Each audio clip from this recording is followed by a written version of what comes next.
12 300 watt panels, $100 per panel, 1,200 bucks. Sun Gold Power all-in-one charge inverter, 8 kW, 8,000 watts, $1,599. Ruxu server rack batteries, $1,199 each. Wires all included, 200 bucks in racking. Bus bars, I think these were 70 or 80 bucks a piece, plus a T-class fuse. This looks more elaborate than it needs to. We're really just pulling in power over here from our generator, power here going to the cabin, all the negatives going to the negative bus bar, positives going to the positive bus bar, and then power going to the inverter, the all-in-one inverter. Hey everybody, welcome back to our channel. Jen's been telling me for months that you guys want to see cost and the breakdown of our solar setup and give you some options, talk about whether it's worth having solar, whether it's worth the investment, and where you should start, how you should do that stuff. So we're going to talk a little bit about that today, but primarily we're going to talk about cost today. I think now is a great time to get into it. So let's get over by the solar setup and we'll talk about that. All right, so you guys are going to have to roll with me wearing my shades. I don't like to wear sunglasses in videos. It's not polite. It's not my style, but we have a lot of snow blindness going on out here right now. Here's our solar array. I'm here to tell you the cost of this system and why I think everybody should just jump right in right now, today. Even if you don't have a lot of money, throw a few $100 at solar and start learning now, because it's going to take you a while, just like building. Building takes a while to learn. I'm still not that great at it. I'm still not that great at solar, but I do have 4 to 5 years of solar experience. So Jen has told me for months that people are curious about the cost primarily of a solar setup like ours. In my opinion, in my experience, in my being in the market, prices of everything is very affordable now. Is it still cost money? Yes. Is it an investment? Yes. Just because you spend X amount of money on solar stuff doesn't mean that money's gone. You're investing in equipment, and you are getting value for what you spend your money on. Even if it's just for an emergency type situation. Lithium iron phosphate LiFePO4 batteries last a long time now. They last 10, 20 years, and that still has capacity behind it after those 10 to 20 years. Solar panels. Solar panels used to be about $1 a watt 5 years ago. You can easily pick up solar panels used for about 30 to 50 cents a watt. Last summer, I purchased these panels used for $100 a piece. That's for 300 watts. So you're talking 33 cents a watt hour. Sorry, I keep saying watt hour, per watt. $1,200, $100 per solar panel. We invested in Ruxu batteries. They are 48 volt server rack batteries. They have 5,100 watt hours a piece, and they were $1,199 a piece. They were a little higher price because they have a heating function, so they can be used in cold weather to heat it when you need it. Heated batteries don't heat themselves all the time. They only heat when they have the power to do so and when you're charging them. Our 48 volt LiFePO4 batteries from Ruxu were $1,199. So that's $3,600 we had invested into those server rack batteries, plus our $1,200. So that for our array, that puts us at $4,800 invested.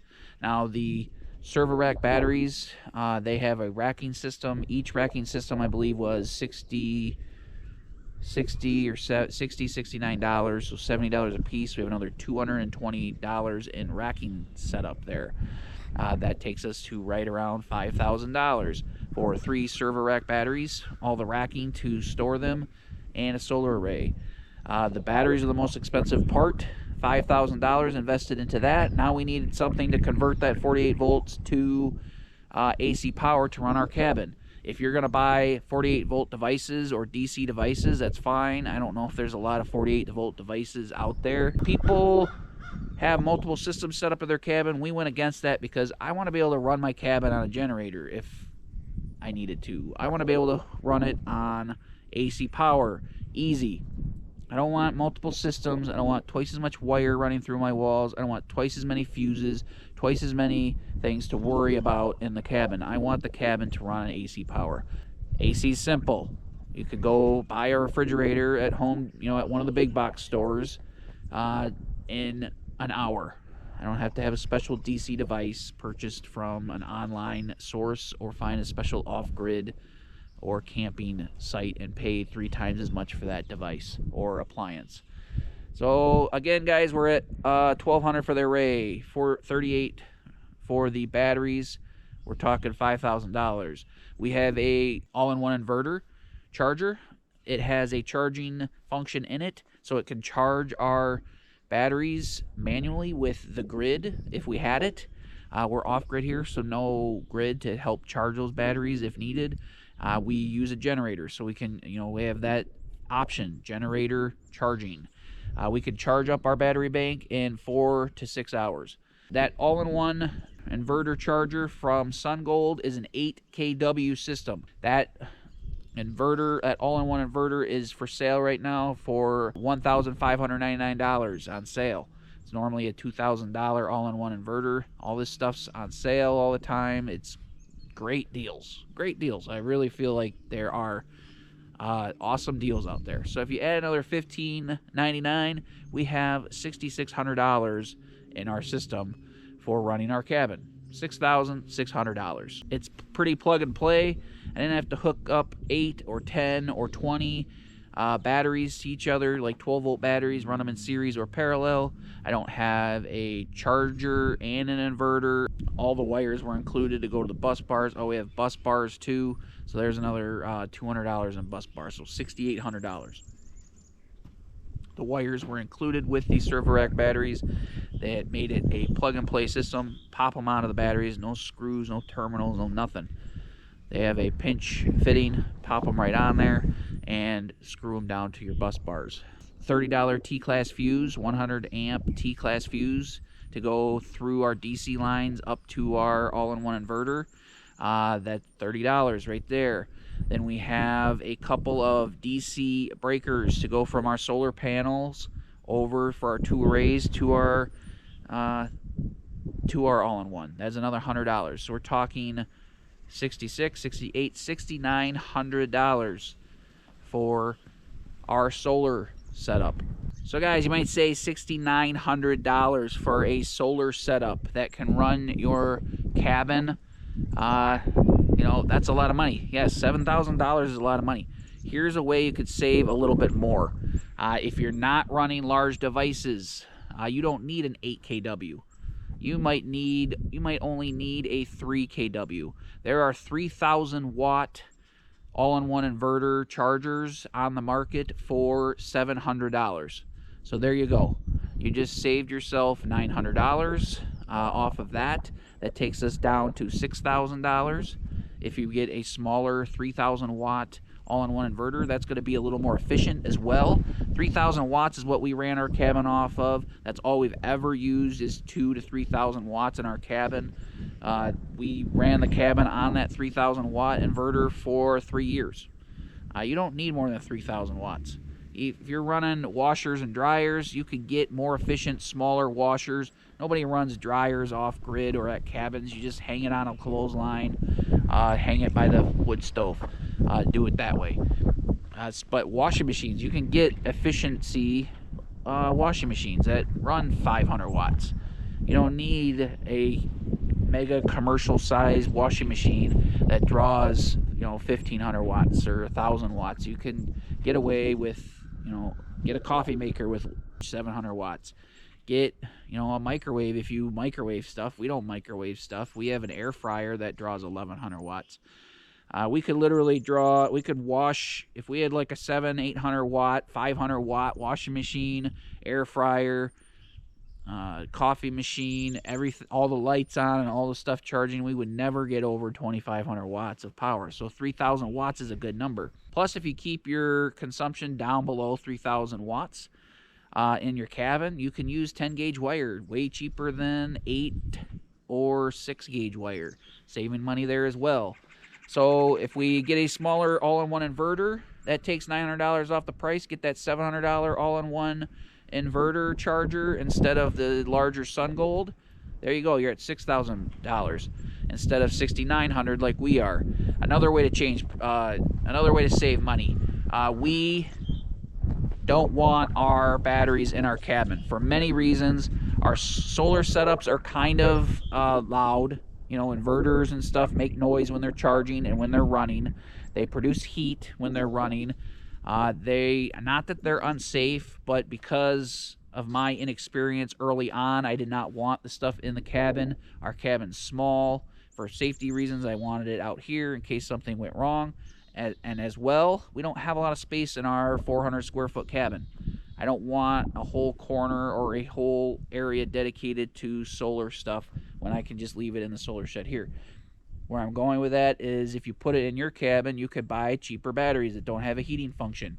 EcoWorthy has a great deal on server rack batteries that are equivalent to these 48 volt batteries that we have. They're $799. So that's $400 less per battery. That's $1,200 less in batteries. So now we're looking at, instead of $600, we're looking at $4,800 for something with 3 batteries. That's 15,000 watt hours of batteries. That's what I feel is a pretty good number to have. We're going to increase and get more batteries as we want. You can expand and get more batteries anytime you want. But EcoWorthy has great deals on batteries. They have spring sale on EcoWorthy batteries for $799. If you don't need 3 batteries, just get 1. I mean, get an $800 battery from them. We have links in the description box below for our EcoWorthy link. That helps our channel. This is not promoted. This is just me telling you how to save money and get better deals. So you're looking at $4,800 if you used 3 EcoWorthy server rack batteries that don't have that heating function. And again, prices just continue to come down. So that's awesome. So you're looking at $4,800 for our setup if you switched just to EcoWorthy batteries without a heating function. So $4,800 you could get a system just like ours with a 3,000 watt inverter. And instead of that, like, we might change out this all-in-one inverter at some point. We don't need that large of an all-in-one inverter. We have considered putting a new solar shed building in so we can get more batteries and have a longer storage capacity, and so it could be warmer, and so I can kind of possibly run power to the mini cabin or the barn. Like, we're possibly building a different solar shed over here on the other side of the array come this summer. So what else? I mean, $4,800 if you want to cut back on a few things. Like I said, you could eliminate 2 batteries, just run off 1 battery, but you're only going to get a day or 2 of capacity off of that 1 battery rather than 3, 4, 5 days like we do. If the budget doesn't allow you to invest in it all at once, get a solar array for $1,000. You know, you don't have to buy 1,200 watts. You can just buy 600 or 800 watts if you're only in then 1 battery. So you could cut the price of our system in half if you just switched out a few little things, and then you could cut it down even more if you don't need as much battery capacity. You could easily take $1,600 right off the price again, and you could be at $3,200 if you just had 1 battery. So you'd have 5,000 watt hours of storage. You'd have a 3,000 watt inverter, and all-in-one inverter charger, and then you have 1,000 watts of solar panels. I don't think solar panels are where you cheap out. I think you should have the biggest array you could fit. This array cost me $1,200. My 1,000 watt array cost me $1,000 at the time. So that tells you right there, a third of the price. I'm getting 3 times the bang for the buck. When I set up my old system, I needed a lot of tools for crimping. I needed a lot of little things to build that system. This system's pretty plug and play. So a few other little tips that I'd like to share with you other than cost and ways to cut cost by switching to a few different brands and taking advantage of the great deals that are on solar stuff right now compared to years ago is where to mount your solar array. A lot of people put solar arrays on top of cabins. I don't know why. I don't know if it's a space thing or getting them up higher so they get above the tree line. We are fortunate enough, or kind of planned, but fortunate enough to be on top of a hill here, so we have good exposure and openness. Putting solar panels on your roof causes a lot of problems, especially in snow country. Getting up on my roof and raking them off, or having a long extension and raking them off. I have to rake these off, or clean them off 2-3 times a day sometimes. Again, there's not a whole lot of point in it in the winter time.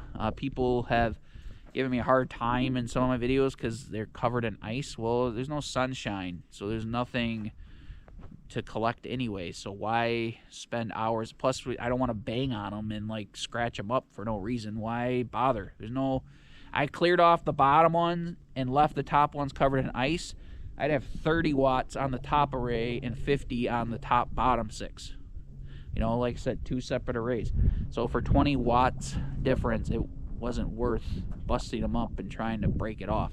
It's just not worth it. There's no sunshine in the winter. If there's any sunshine, they will clear themselves off just like this. If I had left this for an extra hour, and not wanted to do this video and show you the difference, then they would have cleared themselves off by now. I could have just left it there, actually time-lapsed the back, and you could have just watched them melt themselves off. And it's 22 degrees out still. As long as there's sunshine, we've had them clear themselves off in the teens. I don't know, single digits, but if the sun's shining, they clear themselves off. It's better to have a light layer of snow on there. You can't leave 8 inches of snow on there, but you can leave an inch of snow on there and they will clear themselves off with proper sunshine. Putting solar panels on a roof, I don't know if that's just something that people inherit from because they see it in the city when companies put them on roofs of houses in neighborhoods. I don't know why people put solar panels on roofs of cabins, especially when people own acres and acres of land. I mean, put your solar array close to your cabin, but not on top of your cabin. Maybe they just don't want to look at it. I don't know. I don't mind looking at it. I smile every time I see my solar array because I know it's giving me, nice clean power and free power and a return on my investment. So, space, people might say space, maybe they don't have the room. Well, I needed a woodshed anyway, so we put our array on top of our woodshed. Putting solar panels on your roof, clearing off the snow up high on a ladder, doesn't sound fun to me. You put a bunch of holes in your brand new roof, more options for leaking. This, if it leaks, my firewood gets a little wet. Who cares? I mean, I don't want that, but it's never leaked. But just for the ease of working on it, like if I want to swap something or have a problem with a solar panel, I can get these panels up and work on them in 5 minutes. I don't have to be on a ladder on a roof. This was inexpensive. I built this solar array with treated lumber for less than $200, so maybe you have to put a little bit more reinforcement on it if you're down in hurricane country or stormy places down in the south. But we get a lot of wind up here. This stuff's never even thought about moving. So long story short, guys, you could get a good size solar system set up for less than $5,000. Like I said, $800 eco-worthy batteries. We'll put a link to those in the description box below. And all-in-one inverters. And, you could buy new solar panels. I don't have a source for that. There's a couple companies that we've never worked with directly. So places you could get solar panels. Solar panels are pretty easy to get at a fair price. You could go on YouTube and find a million links for them. But check out our eco-worthy links in the description box below because those batteries are a great deal. My buddy Justin down at Oklahoma Homestead, he's been using eco-worthy batteries on one of his setups. I don't have personal experience with the eco-worthy batteries, but they seem like a good product and it's a good company. We've had their solar tracking system set up for a year and a half. That was great. We're going to set one up over by the mini cabin come spring once the ground thaws. So you guys could get into a nice solar setup for less than $5,000 with everything included. take advantage of spring sales right now. People are, wanting to move product right now, so take advantage of that when you see a sale. So $6,900 invested into a 15,000 watt hour battery bank, a 8,000 watt all-in-one inverter, a 3,600 watts of solar panels. I feel like that's a good investment. We shouldn't have any modifications other than with us experimenting and expanding for, the fun of it. We can run our cabin on a system like this for 10 months out of the year. The closest thing we have to an electric bill is the November, December, January month, 2 to 3 months a year where we don't see a lot of sunshine. We used about 50 gallons of gasoline this winter. We used 10 5-gallon jugs of gasoline to run our generator for 2 months because we didn't see the sunshine for 6 to 8 weeks. It was, and people use that as an argument that solar doesn't work. Well, you know what? 9 to 10 months of the year with no electrical bill and worry-free power for me is worth the 2 months of not having it. So for those 9 to 10 months a year where I don't have to worry about solar consumption or energy consumption, the 2 months a year, it's worth it to deal with it a little bit and struggle. Just because you have a little bit of struggle doesn't mean you don't benefit the other 9 or 10 months a year. And I'm talking like up north, Midwest weather. There are a lot of places that have way better solar production than up here in northern Michigan. So if you can run year-round like people who are in the desert or out west or farther south and get more sunshine, then that's even a better argument for it.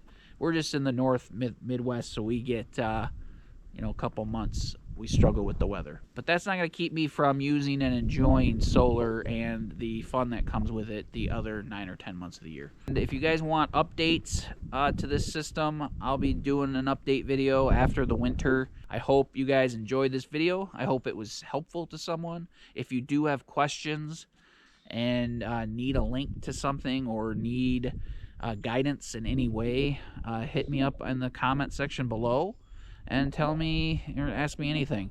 I'm doing my best on my solar videos to answer every comment. Our channel's larger now, so it's hard to keep up with every comment. But with these videos where I know I could be helpful to people, on top of, you guys just showing your love and support, I really do appreciate all of it. But on the questions, I try my best to be helpful. So appreciate you guys for sticking with me during this solar cost video, and hope this helps somebody. And like I said, I hope you can use our resources and knowledge and experience to help you. Don't be afraid. Just jump in. Just do it. Stop thinking about it. The situation's never going to be perfect to do it. So just give it a try. Start small. Work your way up. All right? Best wishes, everybody. We'll see you in the next video. Oh, and for those of you who are wondering, and I didn't update you till the end of the video now. Hope you're still here. For those of you who are wondering, it's 11 o'clock right now, about 45 minutes after I started this video. Solar array is completely cleared off. I just looked at the all-in-one inverter. We have 2,600 watts of power coming into it. Sun's still off to the east. Come 1, 2 o'clock, we'll be getting 3,600 watts into that. These panels are producing really, really well. They're made by Sun or S Power, I believe, or S Energy. And I got them from a guy local here in northern Michigan. If you guys are in Michigan and looking for decent panels at a decent price, let me know. Send us an email or make a comment below, and I'll hook you up with the guy. All right? I'm very happy with them thus far, and they're treating me good. And they're very affordable, too. So, yeah. 2,600 watts. So that'll charge our batteries up in 5-6 hours, because we're getting 2,000 watts now, 3,600 later. Oh, for those of you who saw it in the background or in the solar shed, the wind turbine is still going. It's a fun little system we've messed around with. Check out that install video, and I'll do an update video on that as well. We're going to do an update video on... We're going to do an all-around update on solar, wind turbine, dry pour concrete, and our Starlink system in a future video. Look out for that coming in the next week or so. All right? Thanks again, guys. We'll see you in the next one.